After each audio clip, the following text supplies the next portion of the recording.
I hope that with our presentation so far, we have managed to shed some light on many terms and processes related to working with data and data science. To solidify the concepts mentioned, let's give a brief summary of our infographic and refute some common misconceptions about a few areas of the data science job. Saying 2,000 lines of data constitute big data is simply not true. As we already said, we must consider many things before defining a dataset as big, and volume is just one of them. Big data is also characterized by the variety of data types involved, the variability of sources the information has been retrieved from, the velocity with which it is processed, and so on. Therefore, don't consider a dataset big just because it fills plenty of rows. When it comes to BI, remember that you should be able to distinguish quantitative from qualitative analysis.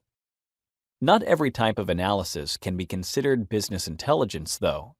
BI deals with the explanation of past events using data-driven approaches and reaching data-driven conclusions. In contrast, a business analytics approach, which is not data analytics and therefore not BI, is SWOT analysis. SWOT analysis is a famous type of qualitative analysis contributing to the strategical decision-making of a company.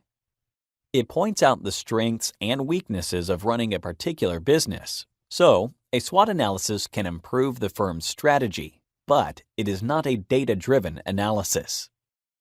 Great! We can say people often associate traditional statistical methods with tough coding and super quantitative mathematical and statistical models.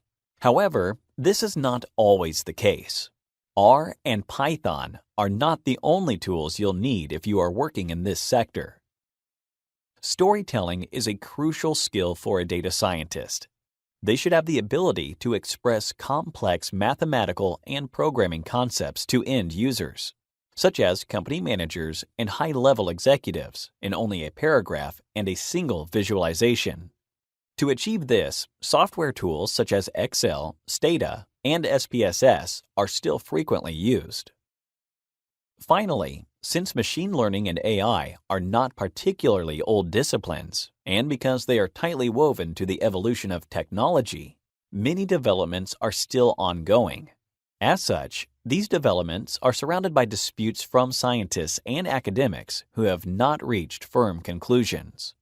For example, it is well known that deep learning algorithms may let a model perform exceptionally well. However, it is still unclear exactly how a machine can obtain such outstanding results. There are numerous scientific papers looking precisely into that problem, but for the moment, progress on the topic is limited.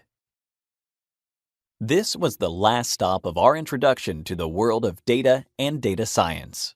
We started off with a specific goal to clarify the meaning of the most frequently used terms and buzzwords in the field, and we hope we managed to achieve it.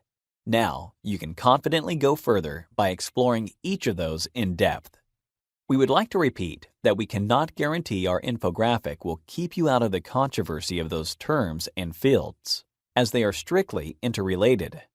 Nevertheless, we hope you have enjoyed watching these videos and have broadened your overview of the disciplines mentioned. Well, that was it.